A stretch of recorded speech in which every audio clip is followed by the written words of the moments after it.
kwa miongoni mwa vitu ambavyo sisi tumewekeza kama Wasafi, vitu ambavyo tuko serious navyo sana, tumewekeza sana kwenye timu ya kufanya research.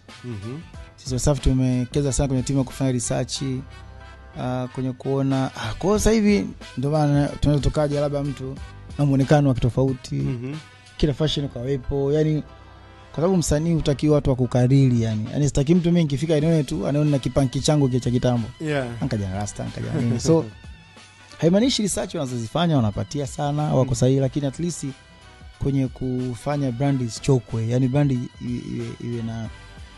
iwe na kufuatiliwa, iwe na nguvu ya kufuatiliwa. Sasa mimi ushauri wangu kwa wachambuzi, kuna baadhi ya taasisi zina watu kufanya research, wanafanya research na wana exposure. Kwa hiyo wajitahidi nao kufanya research, wajitahidi sometimes kusafiria kufuatilia vitu. Wasikimbie sana kujaji, au wakati mwingine hata wakishatoa maoni yao waachie watu chini wanasemaje.